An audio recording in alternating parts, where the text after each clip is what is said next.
May the 24th, 2026. Guys, just like I said in the video yesterday, I'm going to pick up where we left off, and that's because finding new data, looking at more information, things like that.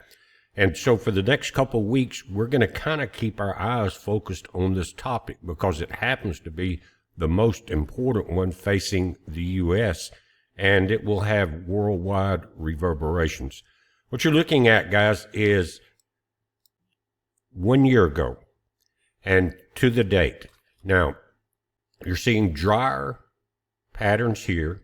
That's what you're seeing in the brown. And what we're looking at, guys, is called total precipitable water, the water that's available. Now, this is 1 year ago, and I want to point out some key differences because what the Southwest is hoping for is some type of El Nino enhanced monsoon season.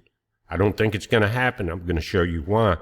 And we got some changes in the levels between Powell and Mead, and we're going to factor that into the time of when we get to 1050 and then when we get to 1035, and those are advancing. But what you're seeing is warmer air coming off the southern sections here. You've got the Baja coming out of Mexico, and it's meeting right along this area, very close to the Rockies, I guess. Moist air coming out of the Gulf of Mexico, crossing Texas. Now, a year ago, just remember that. And you've got some rain coming in these bands up along the northeast in 1 year to date. And so, again, this moisture of collision right here into the Rockies is what helps set up moisture hitting the mountains. And then if it goes into the late fall, snow hitting the mountains. Now, also along the equator, let this populate, you'll see a mixture of directions here, kind of keeping the water mixed up, kind of keeping it cool, and see how it's flowing down here at the top level of the convergence zone, as you kind of got a movement from east to west, just the opposite on the bottom. And you've got moisture coming out this time last year of the Atlantic and of the Caribbean. Now let's go to today, and I want to go back and focus right here because this is where it's important. And here we go. Now remember, this blue area of moisture was pushing up through Texas and meeting around the Rockies here. You remember that? That's not happening now.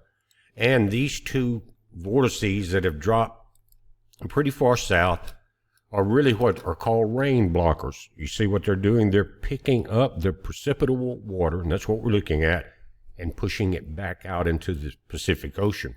Notice how warm and dry it is further north. And the moisture is not coming into the mountains. Everything's being pushed out because of El Nino. It's setting it up. It technically has not advanced into the Southwest, but all of the planetary systems are setting it up perfect. Now, what this is going to mean is the lack of moisture. Let's pull this up a little closer. We've been watching Mead and Powell, and we're going to continue to watch Mead especially, but we'll keep an eye on both of them. But again, right now, look at this dry, hot wind. Look at that. And then I'm going to go back to last year just to show you as we get close here. And this is Texas. You can see the river coming up through, marking the boundaries. Let's just switch back. I want you to realize what we are definitely looking at. And there's our collision here. And see all the push back from east to west? And it has an effect on everything. Look at it getting into the mountains here. That's just not happening now. And when we go back to today, look at the equator and the difference there. Check that out. Everything's moving this way, just the opposite of the warm currents. The water is moving away from the southern U.S. Do you see what I'm saying? Look, instead of everything flowing like it was, this time last year, we saw the moisture moving in. Now everything is like it's reversing the current. The current on the surface of the ocean is moving from left to right. But these wind patterns are catching the moisture and moving it away from the southern U.S. and Mexico. It's not a good outlook, is my point, for moisture coming in as we're seeing the greatest emergency that's ever faced the United States happening in just a week or two.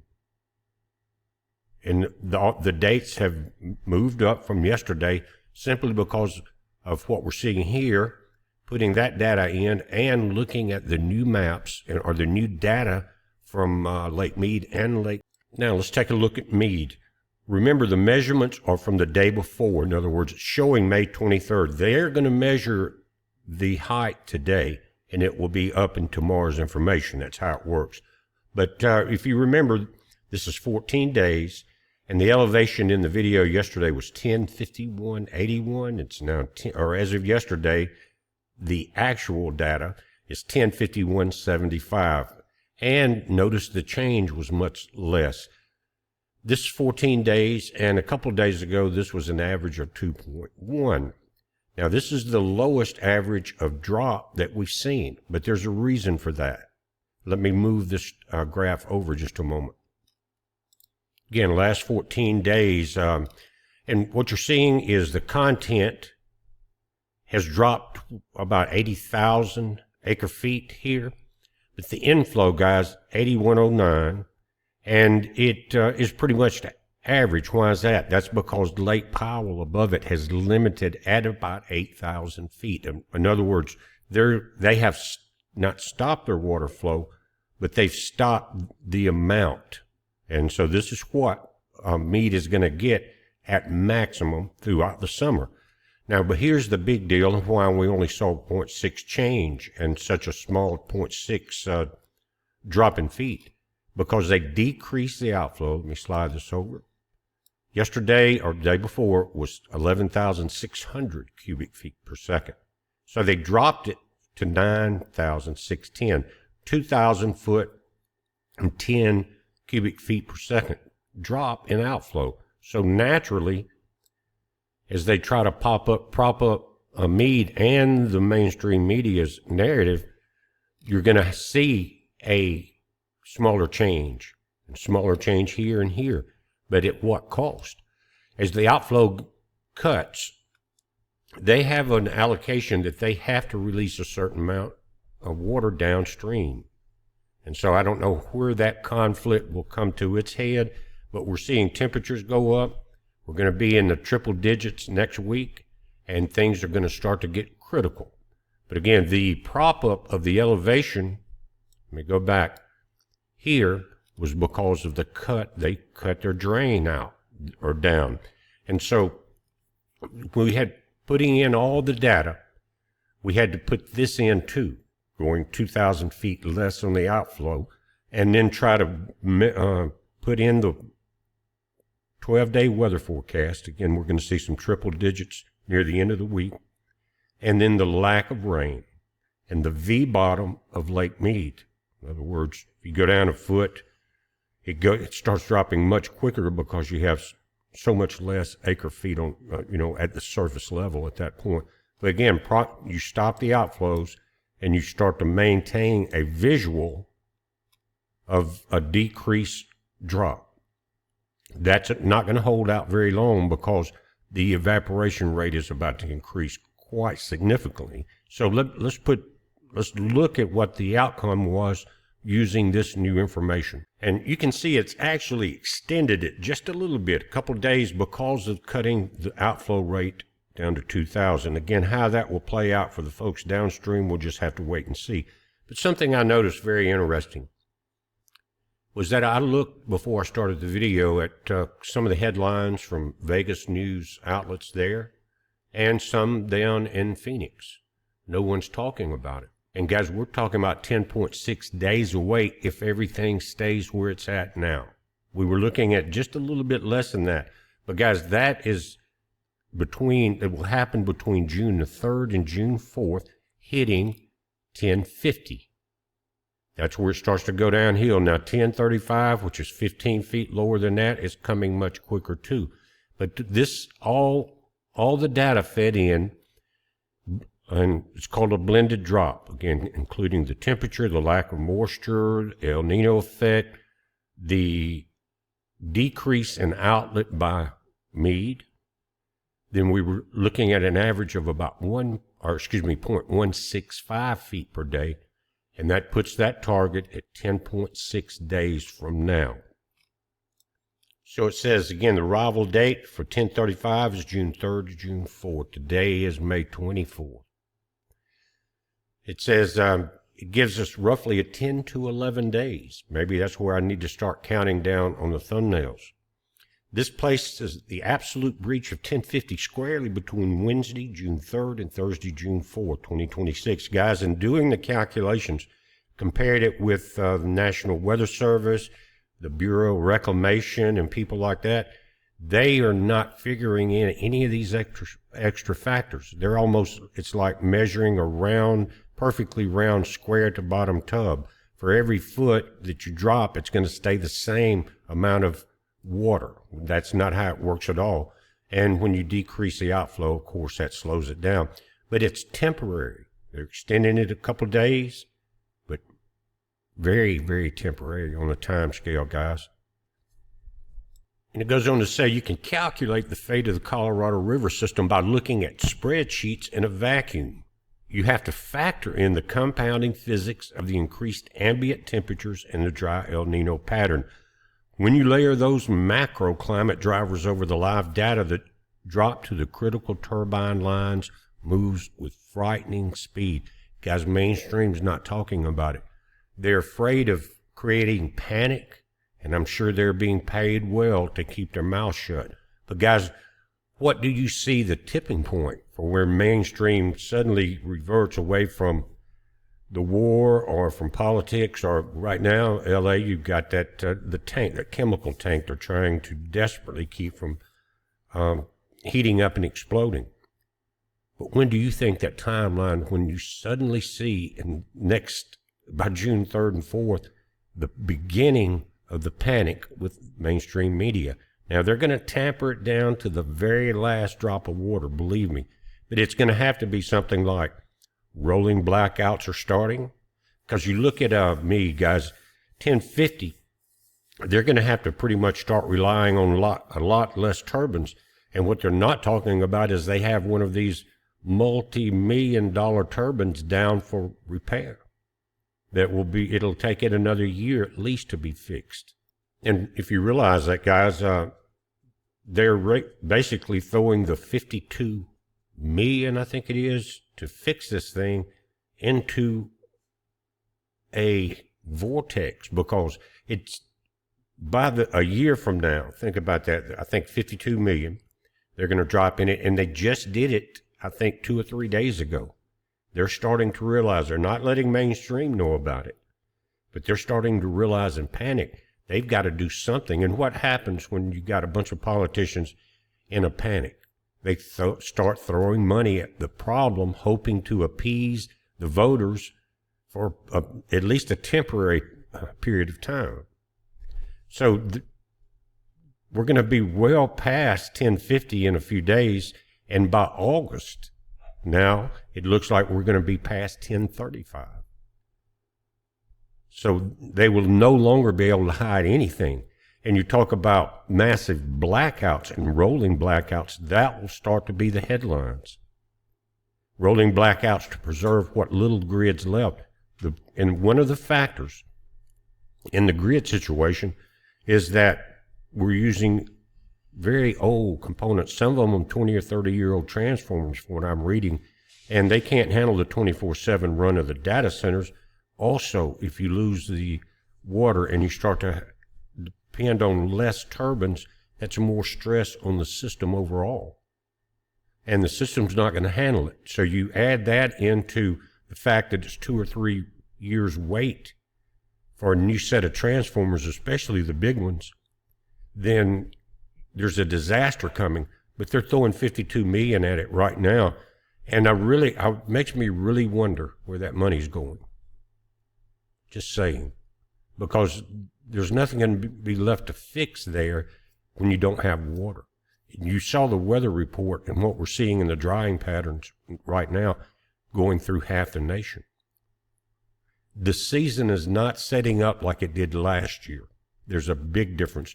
You saw it in the video yesterday where we saw the high altitude 20-mile area where all the extremely high-level winds were moving across the entire center of the planet, guys, from right to left. from east to west, and there's none there today? Think about that. Things are changing. Mother Nature is resetting the balance that man has so stupidly destroyed. Now let's look at the countdown to the 1035-foot turbine cliff, is what they're calling it. It says Lake Mead breaches 1050 on June 3rd or 4th. It enters the tightest section of the V-shaped canyon funnel. To hit the absolute turbine threat line of 1035, the lake needs to lose exactly 15 vertical feet. And if you look at the height right now, the water there, and you measure the visible acre feet of the lake, you're talking about millions, but drop it 1 foot, and that changes it tremendously in a V-shaped. So the inches per day is going to increase substantially. And now, under the parameters, guys, of a dry El Niño summer which completely suppresses the cooling, rain-bearing southwest monsoon, are you listening, southwest? And persistent triple-digit heat waves, the math accelerates the daily volumetric deficit. The locked 8,000 cubic feet inflow against the 9,600 cubic feet outflow. That's what we just looked, remember? Powell's got them locked into about 8,000 coming out of it, very close to that. And so yesterday they decreased the output by 2,000 cubic feet. But using that data, it says the outflow maintains a permanent baseline flow gap, and the supercharged summer evaporation from a bone-dry atmosphere in the lake will bleed roughly 72,000 total acre feet every single day. It says near 1050, a 1 foot drop requires 60,000 acre feet of water loss. By the time the lake sinks to 1035, the surface area shrivels to 53,000. Because the funneling is narrowing, that constant daily loss of 72,000 acre feet will cause the vertical drop rate to compound. Over June and July, now factoring in that V-bottom, guys, at 1050 feet, a 1 foot drop requires roughly 60,000 acre feet of water loss.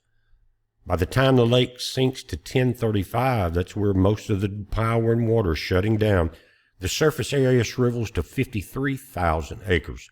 Because the funnel is narrowing, that constant daily loss of 72,000 acre feet will cause the vertical drop rate to compound.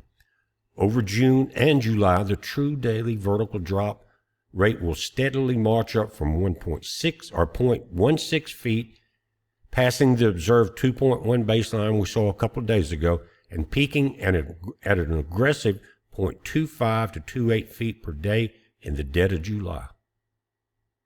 That's a foot every 4 days, and we're talking about 15 feet between June the 4th and then. Now, putting those factors in, at 1050, June 4th, you add in the compounding El Niño heat, of course the dry factor, and the problems at 10,000 feet on the turbines. 64 days total. That's a blink of an eye. And guys, the mainstream media and our government, as far as what the people see, are completely ignoring it. Now, the local people there, the tribes, the water district, and all of that, they are watching it very closely. They know what's coming, guys, and they're just afraid to panic the people. Now, that window, guys, that puts us at August 6th, August 10th. We're almost in June. Losing 15 vertical feet at an average accelerated rate of roughly 2.35 feet per day takes 64 days. This places the ultimate structural breakdown of Hoover's Dam power generation squarely in the first week of August 2026. Guys, the implications of that happening is unbelievable. It's going to be a domino effect, property values lost, the banks collapsing because people are walking away from their mortgages. That's just half of it, guys. That's just the start of it. The house is worthless without the ability to have water. So when the banks start going down, a lot of stuff, and the banks are tied into more than just that's going to be affected. It says the timeline represents a severe infrastructure bottleneck for the Southwest. It's Mother Nature for the first time reclaiming it. In the 12 traditional turbines, if the 12 traditional turbines must be mothballed due to low water pressure in early August, Hoover Dam's electrical output will instantly crash right at the absolute peak of the summer cooling system, when you need the air conditions the most. The Salt River Project, we talked about that yesterday, feeding down the data centers of Ellis in Arizona, in Phoenix area. But the Salt River Project will lose its cheap baseline hydro buffer at the exact moment Phoenix data centers and residential air conditioners are also at that time, guys, drawing maximum power to fight the August heat. I've been in Phoenix in August, and it is different from the heat in Mississippi. It's hot, it's humid, but there it's a blowtorch furnace, guys. By forcing the system to account for the actual atmospheric patterns rather than generalized historic averages, real-time tracking has mapped out the true operational cliff. That's what we've been looking at. It says national networks like ABC News and local outlets such as the Las Vegas Review, they are already starting to wave the red flag following the U.S. Bureau of Reclamation's catastrophic mid-May 26 data update. Guys, just a couple days ago, again, they changed a lot. However, the coverage is largely buried in the business and environment sections. The moment this transition from an environmental story into a breaking national news event comes down to a visible reality. You can see Lake Mead going down, you can see the power grids going down, and you can see the people running out of water. They can't hide it past that point. And guys, for the first time in any of our histories, we're seeing something like this. And if you remember yesterday, we talked about when the grids start going down in certain areas, those suppliers have to buy power from outside places. And it doubles and triples the cost of your electric bill when they do that, if it's available. So it's an economic squeeze as well as water and electrical, both. And guys, we'll start seeing the choppers circling like a wildfire, Lake Mead, and seeing the big bathtub rings, everything. And guys, it will be an immediate shocker to that area, which is huge. Think about it. Vegas was a small desert town. Phoenix was a small farming town, kind of. Not anymore. But it's going to start before the 1035. It says the Tier 2 breaking news banner crossing 1050 forces federal water managers to legally escalate the Southwest into a severe water shortage. Headlines will blare across the country about mandatory historic water supply slashing to Arizona and Nevada. Now, first, I guarantee you there will be a trail or tail at the end of that newscast talking about they are expecting a decent monsoon season and maybe a good snow season. But that's going against exactly the pattern I was showing you at the beginning of the video, that is setting up pre-El Nino to usher it in very quickly. And when that hydropower crash comes in August, guys, the lake has plummeted to 1035, a marker in August, and Hoover Dam is forced to shut down 12 of its 17 main turbines. Again, one of them is already down. It becomes a national economic threat. The story will immediately shift to the front page of the financial news as skyrocketing electricity costs hit the Phoenix data center boom and rolling blackouts threaten the Southwest power grid during peak summer heat waves. And guys, when you start fooling with the data centers, again, they're kind of in the front of the line to get water and power, but when it runs out, it doesn't matter where you are at in line. It's just they may be the last ones in line. Anyway, guys, that's going to create a major problem coming up very quickly. I can't show the urgency hard enough. That's why I'm staying on this subject, because there's nothing else facing a watchman greater than this to our nation. It will affect people there. I have grandkids in Phoenix and the son because of Luke Air Force being there. But they will more than likely have to move back here, which would be cool too. But guys, everybody doesn't have that choice. And so again, the U-Haul migration will begin if people can even afford U-Hauls or the gas. Because You start shutting down a couple of data centers in Phoenix or Vegas, they have a very short time to transfer data so they don't lose their banking information, or the banks don't lose all of that, right? They can send it to Virginia or wherever, that's the largest in the world. But but they're not accounting, and they're saying, well, it won't really hurt that much. But what they're not accounting is that it will affect the local, like the Phoenix area and the Vegas area, because it will affect those banks. Any type of shutdown like that, and if it stays on shut down very long, the data centers overheat in just a matter of minutes.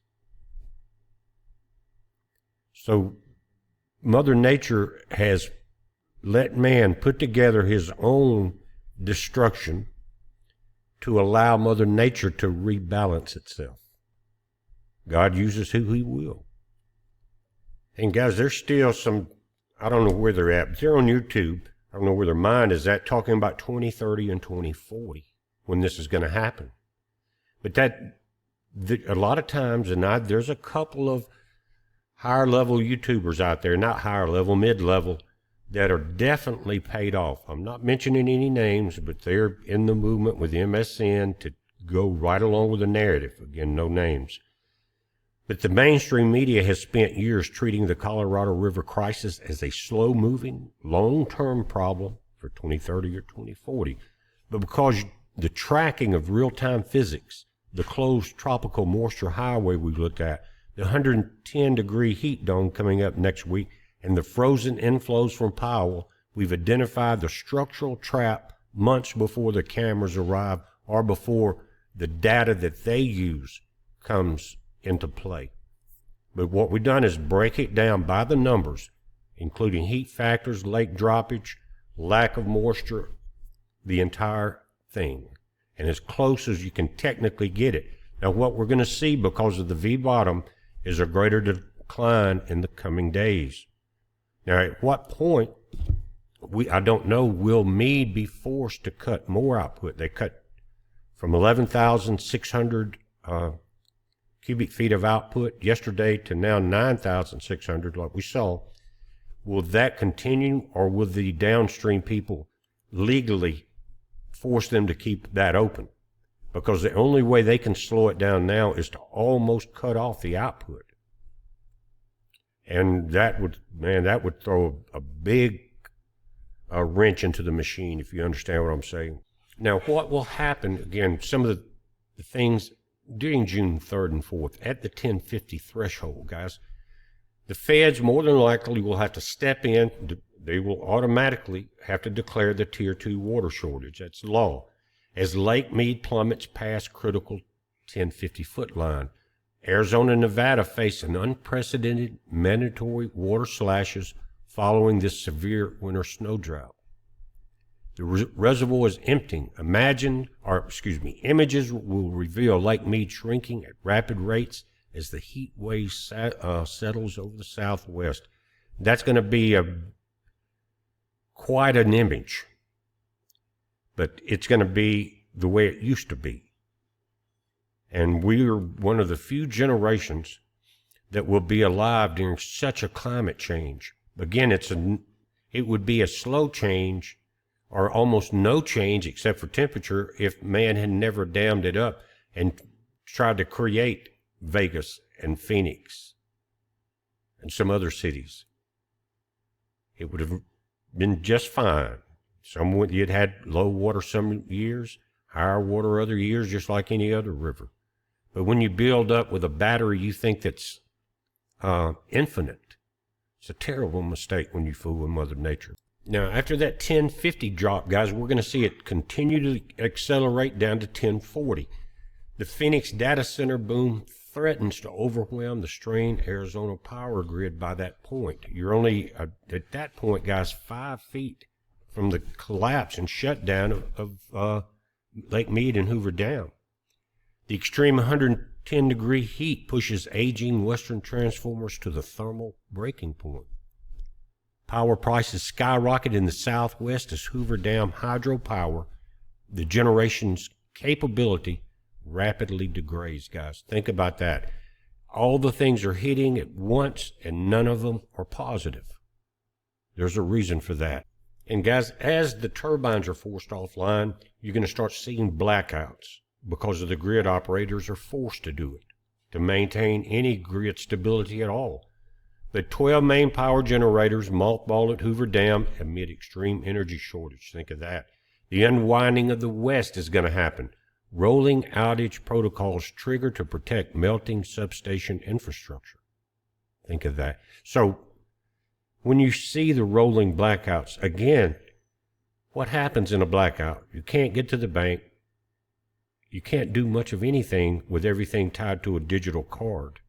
That means start prepping, guys, for you've got a window of opportunity between now and the first week in August. But it's going to start going downhill just around June 3rd or 4th. It really already has, but mainstream media and some of these people I was talking about are covering it up. You're looking at the hard facts, the data itself, and trying our best to put into the formula all the different factors. And there's no win-win in it. It's a lose-lose situation, except for Mother Nature, which if the Earth needs to rebalance itself, which I think it does, so be it. It's going to be a tough time, but it's the only way I think it's going to happen. Man is too naive, too greedy, too stupid to see it otherwise. All they see is the number on the ledger. They're not looking at what's going on in space satellites, looking at the weather. They're not looking at the data at Lake Mead, the temperatures, the El Nino coming in. They're looking at a ledger. What have they got to do to keep their investors happy? And what have they got to do to pad their own pockets? We're right there to where they're almost to be about in a Wizard of Oz situation when someone pulls that curtain back and we see the truth. They're very close to that. And there's really not much they can do about it at that point. Of course, the people with the big money, they've got places to go. You've got Hawaii, you've got people, big people, data center owners with places like that to go. But this is a worldwide event. The aquifers across the United States are draining extremely fast. Just in Kentucky a couple of days ago, a massive sinkhole opened up 300 or 400 feet wide, it looks like, and you couldn't see the bottom. But if you study about it, there's a major aquifer under it that's being drained very quickly. So it is a worldwide epidemic, and we're seeing it happen right here in the United States, and they're just not ready for it. People are spoiled to air conditioning and flipping on that light switch and opening that tap and getting some water. When all of that ends, the whole mentality of the Southwest changes, and we will see reverse migration again. I don't want to go any much longer on this, guys, but we're going to be watching this. It's not very many days until we get to June 3rd and 4th. So we're going to be doing daily reports on what we're seeing at the lake and the surrounding reaction to it. But thank you for coming. God bless every one of you. Keep your heads up and be safe.